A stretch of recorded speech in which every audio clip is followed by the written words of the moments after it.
अस्सलामुअलैकुम वरहमतुल्लाहि वबरकातुहू। बिस्मिल्लाहिर्रहमानिर्रहीम। अनम का ताल्लुक़ एक ऐसे ख़ानदान से था जो पुरानी रवायात का पाबंद था।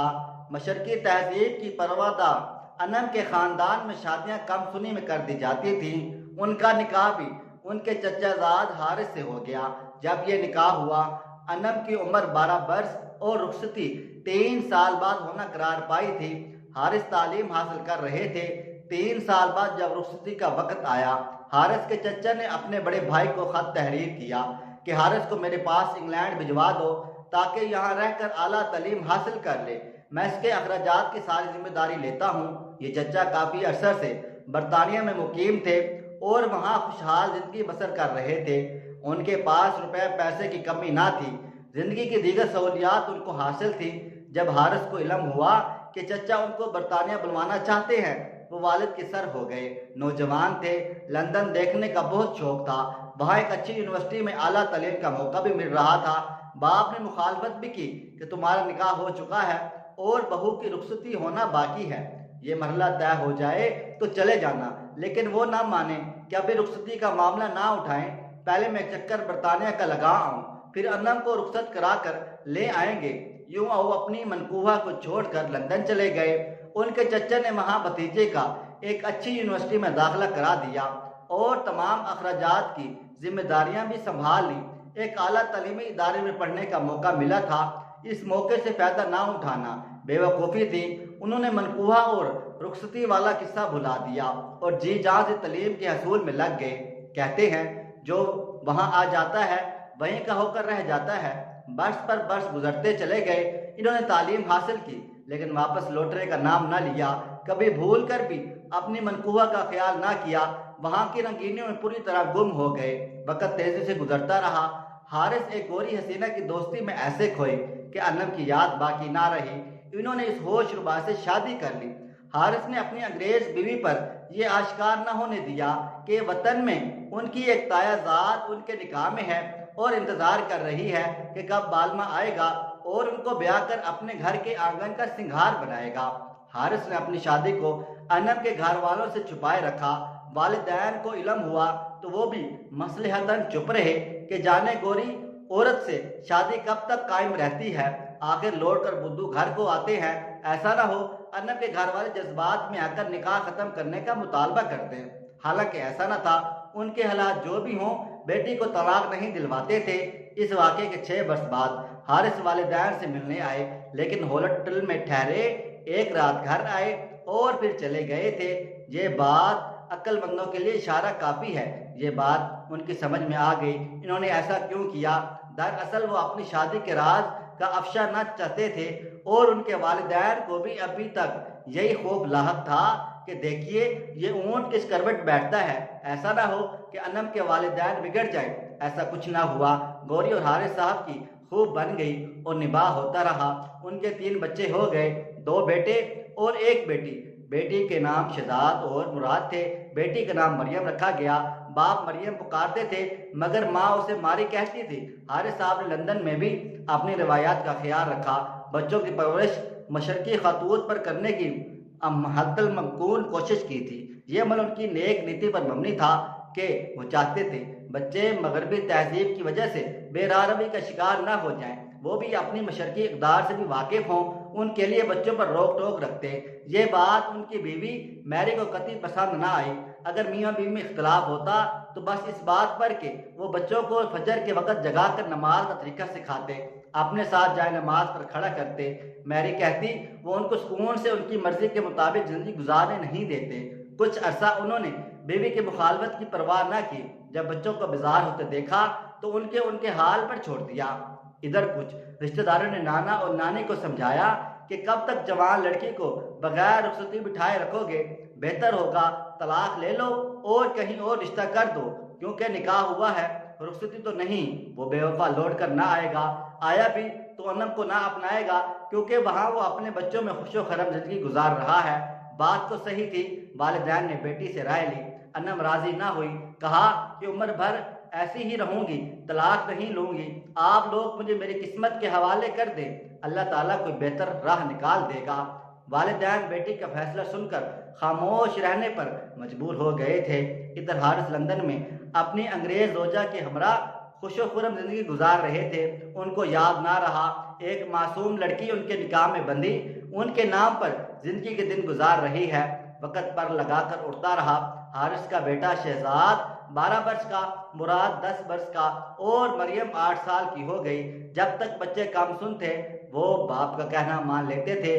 अब माहौल के रंग ने असर दिखाना शुरू कर दिया और बच्चों ने फलक की जाने परवाज के लिए पर खोलना शुरू कर दिए।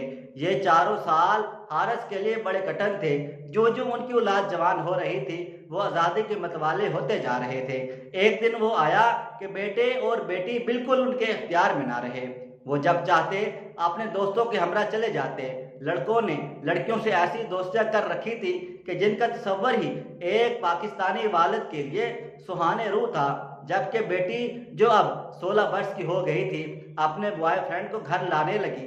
जी चाहता तो इसके साथ किसी नामालूम तफरीह मकाम पर चली जाती और अपनी मर्जी से वापस आ जाती। हारिस ने बीवी से शिकवा किया कि इसने बच्चों के मामले में बहुत नरम रवैया इख्तियार कर रखा है जिसके नताइज बिल्कुल भी अच्छे ना होंगे और बाद में जब बच्चों पर दुखों की घाटी में उतर जाएंगे तो माँ बाप को भी दुख का सामना करना पड़ेगा। मैरी ने कहा, जिंदगी इसी का नाम है। हमारे बच्चों को खुशी की जिंदगी बसर करने का हक है। यही उम्र है दोस्तों के हमरा इंजॉय करने की। हमने बहुत ज़्यादा रोक टाक की तो वो बागी हो जाएंगे, हमसे मुतनफ़र होकर घर छोड़ देंगे। तब आप क्या करेंगे? हारिस ने अंग्रेज खातून से शादी तो कर ली थी लेकिन आज के दिन का नहीं सोचा था। अब पता चला जब औलाद जवान हो जाए, खास तौर पर बच्चियां, तो वालिद की गैरत इतनी आज़ादी को बर्दाश्त नहीं कर सकती। अंग्रेज का मुआशरा ज़्यादा तालीम याफ्ता और तहजीब याफ्ता सही मगर एक पाकिस्तानी बाप के लिए ये बात एक इम्तिहान से कम नहीं होती कि उसकी जवान बच्ची किसी गैर लड़के के साथ अकेले घर में बगैर शादी किए दिन रात गुजारे। ये बात उनको किसी सूरत गवारा न थी। अब इस बात पर मियाँ बीवी में खिंचाव रहने लगा। हारिस बच्चों को वतन ले जाना चाहते थे और माँ इस बात के लिए आमादा न थी। इधर बच्चे भी आए दिन की खिच खिच से बेजार होते जा रहे थे। बिला आखिर इस कशमकश का अंजाम हो गया। मैरी ने हारिस को छोड़ने का फैसला कर लिया था। इसने कहा, तुम्हारे साथ तुम्हारी हस्बे मंशा जिंदगी सिर्फ तुम्हारे देश की औरत ही गुजार सकती है। मैंने 16 वर्ष गुजार लिए, मेरी हिम्मत है, लेकिन मेरे बच्चे अब तुम्हारे अजीबो गरीब और बीमार किस्म के ख्यालात का दबाव बर्दाश्त नहीं कर सकते। हम सब ने तुमको छोड़कर जाने का फैसला कर लिया है। ताहम तुम चाहो तो औलाद तुम्हारे साथ रहना चाहे वो रह सकती है। अपने हर बच्चे से पूछ लो कौन तुम्हारे साथ रहना चाहता है। हारिस सकते में आ गए कि मैरी ने इतने वर्ष साथ रहकर की बिला आखिर अलहदगी का फैसला कर लिया था। बावजूद समझाने के मैरी ने अपना फैसला ना बदला। इसने कहा, अगर तुमने ज्यादा मजबूर किया तो मैं कोर्ट से रजू कर लूंगी। बेहतर है जो सच है इसे कबूल कर लो। मैं जा रही हूँ, बच्चे भी मेरे साथ जा रहे हैं। तुमने मिलना हो तो मेरी वालदा के घर आकर मिल जाना। हारिस सास के घर गए, बहुत मिन्नत समाजत की, बच्चों को भी समझाया तुम लोग मेरे साथ चलो, मगर इन्होंने इनकार कर दिया। मैरी ने कहा, मैंने जो फैसला किया है बहुत सोच समझ कर किया है, हमारा निभा नहीं हो सकता। हारिस इस अलहदगी के सदमे से बुरी तरह टूट चुके थे। वो बच्चों में ज़बरदस्ती ना कर सकते थे क्योंकि बच्चे अगर पुलिस में जाकर शिकायत कर देते तो उनकी शामत आ सकती थी। दोनों लड़कों ने बरमला कह दिया, आप हमारी खुशियों से हसद करते हैं, हर वक्त गुनाह सवाब की बातें करके हमारे दिमाग को अजियत पहुंचाते हैं। आप बहुत जालिम हैं, हम आपके साथ बिल्कुल भी नहीं रह सकते। हारिस आंखों में आंसू भरे लौट रहे थे कि उनकी बेटी मरियम को अपने वालिद पर तरस आ गया।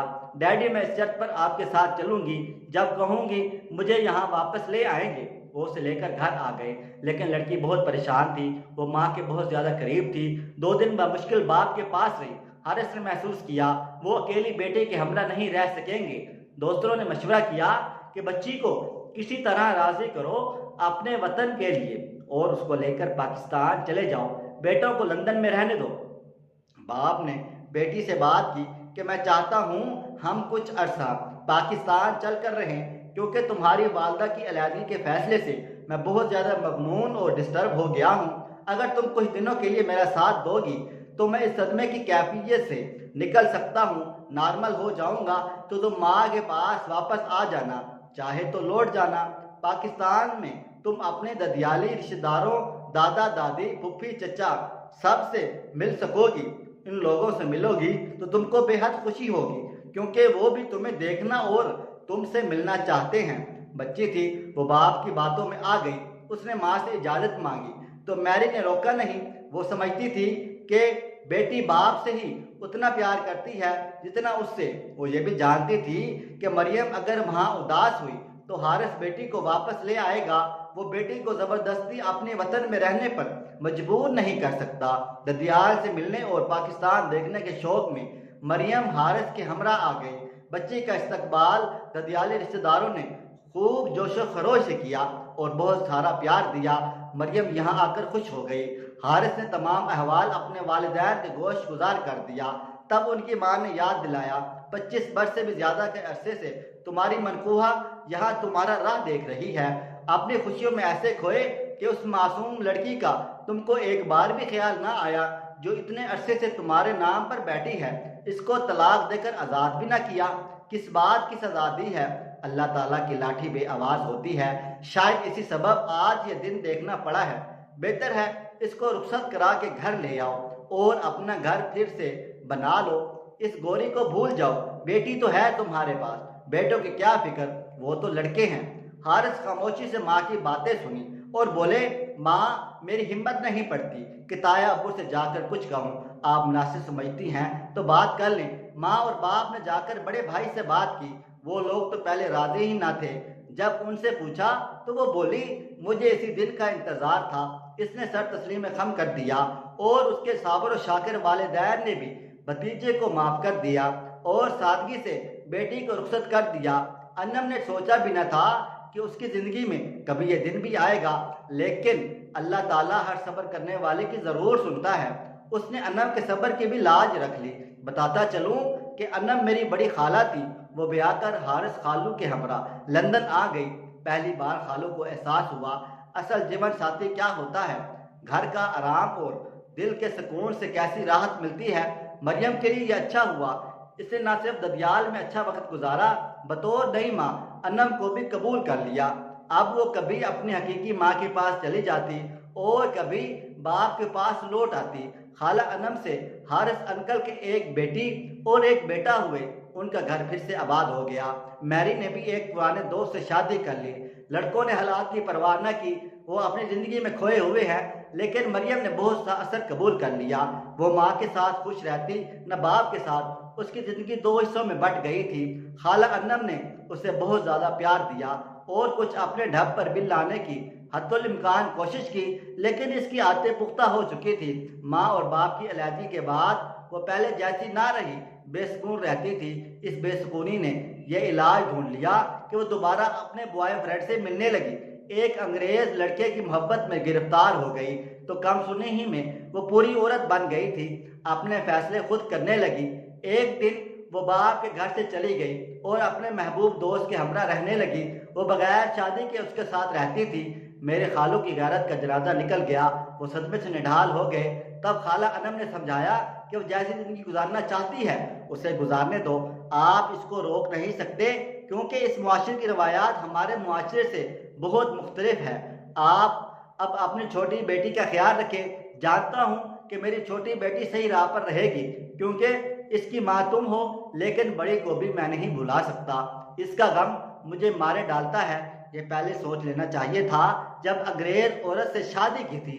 बच्चों को भी तो इसी मुआशरे में पलना था, अपने इक़्तिदार को अपनाना था, उसको जवान भी होना था। जवानी के कुछ तकाजे भी होते हैं। हमारे यहाँ बचपन से वालिदैन अपने बच्चों को तरबियत देते हैं। वो तरबियत इनको यहाँ अंग्रेज माँ नहीं दे सकती। अब गम करने से बच्चे वापस लौट नहीं सकते। हारिस खालू ने बाकी मानदा जिंदगी बहुत सुकून के साथ खाला अनम के साथ गुजार दी। इनके बच्चे जो खाला अनम के वतन से हुए थे वो मशरकी इक़्तिदार से वाकिफ थे। जैसा माँ बाप कहते थे वो बिल्कुल वैसा ही करते थे। मेरे वाले बच्चे ऐसे हारिस के आशियाने से उड़कर चले गए, फिर कभी पलट कर ना आए। उन्होंने अपनी पसंद की दुनिया आबाद कर ली थी। हारिस खालू को अपने बड़े तीनों बच्चों का बहुत दुख था। वो कुछ ऐसी ज़िंदगी जी रहे थे जिसकी इजाज़त हमारा दीन और ना इखलाक देता था।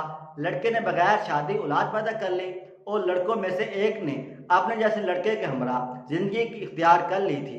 ऐसा कुछ सोच कर भी हम पर कब कभी तारी हो जाती थी।